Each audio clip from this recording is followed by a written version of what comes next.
Hey everybody, this is GM Rizzo and welcome to my first Let's Play series. As you can see, I've taken on the unenviable job of rebuilding the Houston Rockets, but before we jump into the team, let's take a look at my GM.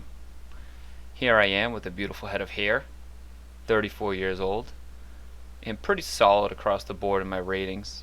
I gave myself a professional development growth, so it's about the medium difficulty when it comes to building your GM in this game. As you can see, I like to prefer a little bit of the younger players. A pretty balanced rotation. I like to play fast on offense, but we don't really crash the boards too hard offensively. And defense isn't exactly our calling card here in Houston. So we are going to crash the boards hard. We're not really going to full court press. And we're going to rely on more zone defense than I typically would like, but I think that's more based on the roster construction that we'll look at going ahead.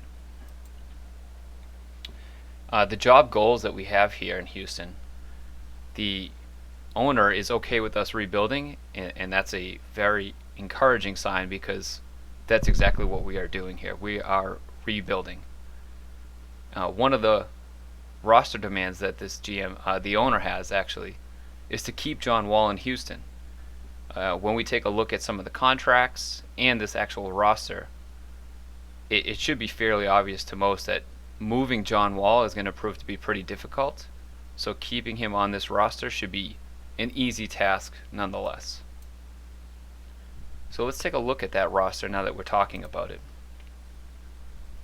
So as we head over, the first thing I want to do is point out that this roster is updated.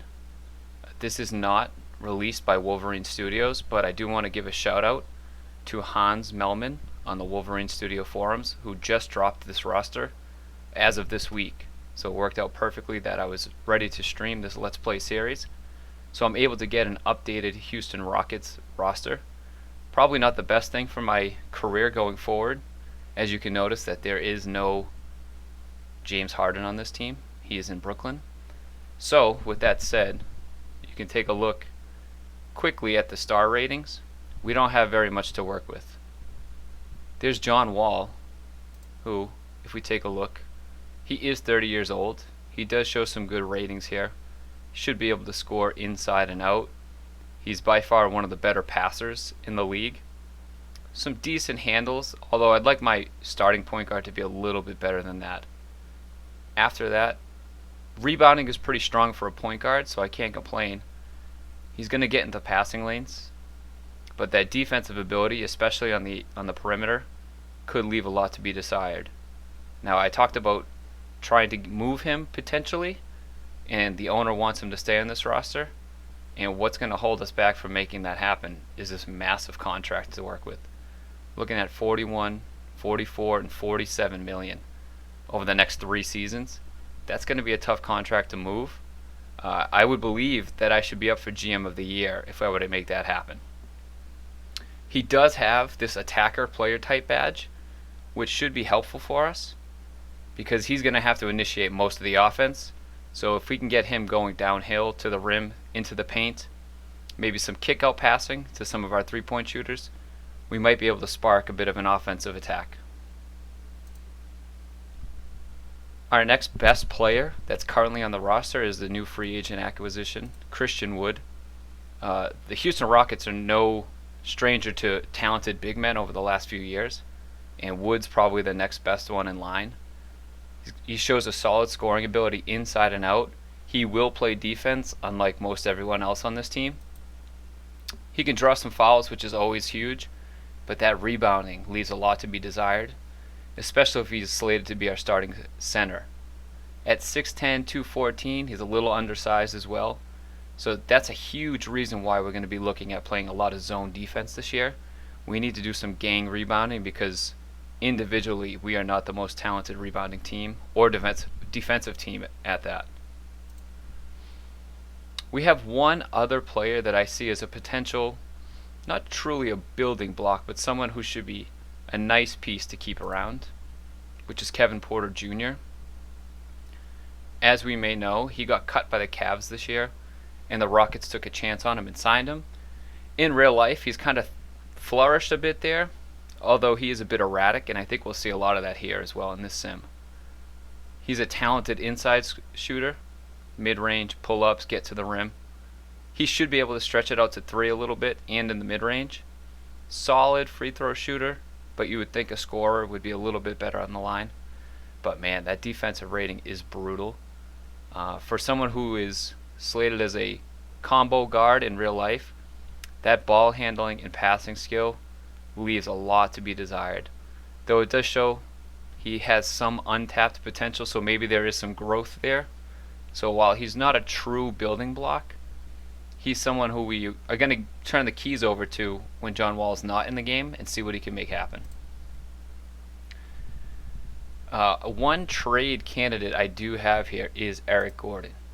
32 years old. He's on a 4-year deal. Though he should be a reliable outside shooter, though in this sim he may not be. That defensive ability is probably one of the better defenders on the team at this point. So maybe we can parlay a hot start to the season. Maybe he gets hot from the outside shooting with that defensive ability and try to pawn him off as like a 3-and-D kind of guy. Maybe move him to a contender. But it would be great to clear that contract off the books. Maybe get a draft pick or two and bring in a younger player to play over him. From there, if you take a look at the rest of this roster, I mean, we are looking at zero talent across the board. DJ Augustine's going to be our backup point guard. Very strong defender. Great handles. Pretty good shooter. But when you take a look, when you're 5'11", 183, that defensive ability can only go so far. He's not going to be contesting shots. So he's going to be stopping some drives for us, but any team that decides to shoot over the top of him is going to get whatever look they want.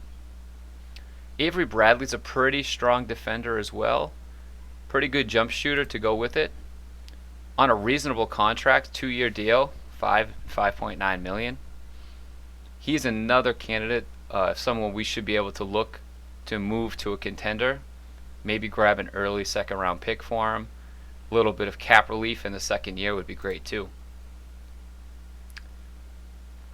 And unfortunately, he's listed as a center, but he's going to be playing power forward for us. Is going to be Kelly Olynyk. He's making $12 million. He's expiring. He does play a little bit of defense. 59 defensive ability is more than I would expect out of him, given his NBA counterpart. He should be able to stretch the floor for us, hit some free throws, score off the bounce, give us some rebounding. So he's got some good height at 6'11", so maybe with a heavy zone protecting him from being on the perimeter defending, he can grab a few rebounds for us, hit a 3 here or there. So he could be a nice piece at the early stages. We elected to send Daquan Jeffries and Kenyon Martin Jr.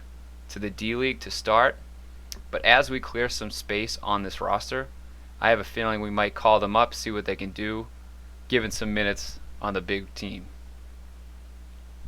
Let's take a look at our depth chart that we'll use starting the season. Our starting 5 is going to be John Wall, who's going to play 36 minutes. Is that more than what his old bones can handle? We will see. Eric Gordon, going to start at shooting guard, but he's going to play sparingly. I don't want to use him up all at one time. I also want to give some minutes to the younger players as well. Daniel House, we didn't speak about on the roster page, but he's going to start at small forward. A good shooter in our perimeter offensive attack. We're going to need some serious spacing, so he should be able to provide some three-point shooting. There's Kelly Olynyk starting at power forward for us, and Christian Wood is going to be the big man in the middle, hopefully playing a lot of pick and roll with John Wall to start. We are really going to rely on him to give us some serious minutes at the center position. Kevin Porter Jr., going to be the first man off the bench, playing both wing positions for us. Again, we try to stagger him a little bit with John Wall off the court. Maybe he can be the offensive attack off the bounce, but that could be a plan that blows up right in our face. We have little to no depth behind Olynyk and Wood, so Bruno Caboclo is going to be playing power forward and center minutes off the bench. Now he brings some defensive ability, maybe blocks a shot here and there, maybe grabs a steal. Zero discipline on the defensive end, so he's going to be a foul magnet. But if he can finish on the inside, maybe he runs a little pick and roll off the bench, we're going to give him a shot. If not, we are going to be dumpster diving for some big man depth. Avery Bradley, we want to make sure he plays some minutes. That way we can try to showcase him, maybe trade him off. But he's going to get some minutes off the bench, playing exclusively at the shooting guard position. He's probably going to be tasked with guarding one of the better offensive players on the opposing team. And then DJ Augustin is going to be filling in for John Wall off the bench. Again, playing sparingly. We need our best players on the court at all times. So John Wall is going to play most of the minutes at point guard, while Augustin is coming off the bench. Let's take a look at our strategy. With this kind of a roster, the strategy is going to be super important to try to maximize whatever talent we have on this roster. So as we know, we don't have any big men that we can really rely on outside of Christian Wood. So we are going to go perimeter focused to start. A lot of catch and shoot, a lot of pick and roll. I like Wood off the bounce. I like him playing on the perimeter. And I think him and Wall should form a pretty good pick and roll duo. We're going to utilize the corner, so that's why I like Kelly Olynyk as the starting four. Try to use that shooting ability to stretch the floor and open up the lane for Wall and Wood to do some damage. As for defense, we saw that we don't really have much talent on that end of the floor, so we're going to go passive here. So when we take a look at what the passive defensive strategy is, it says we're going to try to protect the paint and sagging off of our matchups. We're going to help to reduce some drives and post entry, but it does encourage and allow more outside shots. I believe the passive defensive strategy and a higher zone usage for this team could be best at limiting easy buckets. I'd hate to see us just getting blown by on the perimeter on drives, so hopefully using a passive defensive strategy will force them into maybe some more mid-range jumpers or long threes that we could attempt to contest or get lucky and they have a cold shooting night. Now I think we realize that this team is probably going to struggle this year. So let's take a look at some of our media. And in my single player playthroughs, I will honestly say I didn't give these magazines much attention. But with this Let's Play stream, I'm definitely going to be taking a look at them. So the season preview magazines have already been printed. As you can see in the Eastern Conference, the Brooklyn Nets are the top of the East. Kyrie Irving, the former Rocket James Harden, Kevin Durant, that trio is going to be very, very difficult to defeat. The way the Houston Rockets are built, I don't think we need to worry about the Eastern Conference for quite some time, because we aren't getting out of the West for a few years at the very least. So if we take a look at the Western Conference, the Lakers are at the top. As you can see, Andre Drummond is already on the Lakers, thank you to the new roster updates. So with Drummond, Davis, and LeBron, the Lakers are the class of the West. Followed closely by the Clippers, so both LA teams expected to be the tops in their conference. Interestingly enough, DeMarcus Cousins, again, thanks to the roster update, is the starting center here, with Kawhi Leonard and Paul George. As you can see, as we go further and further and further down this Western Conference preview, here we are at 14th. Look at that starting lineup. I mean, if that doesn't scare you, as a GM, this definitely scares me. I don't know what would. We have a lot of work to do with this team, and obviously the preseason predictions believe so too.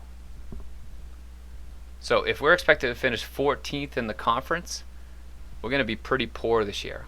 So that means the draft is going to become super, super important. We have our 6 NBGL select players who we'll get to keep a close eye on as the D-League plays through. We'll get some extended scouting on them. As we know, we're pretty poor at the big man position, so it's nice to see 2 centers and a power forward that will be playing semi-professionally here, so we can keep a good eye on them. We're probably going to be in the top 10, if not the top 5 of the draft when it comes time for the lottery. So we're going to be taking a look at a lot of these guys at the top of the draft. For the scouting points, I made sure to really hit hard in the U.S. college regions. Considering that we had one player that was international, I didn't find it too important for us to really pour any points into the international regions. So we're going to focus heavily on the American U.S. college players and hope that we can land a stud at the top to really build around. So going forward, this is our roster. Man, is it tough to look at this team. But the next time we come back, we are going to get onto the court and see what this team can do with me leading the team. Thanks for joining in, and I'll be sure to upload another video as soon as possible.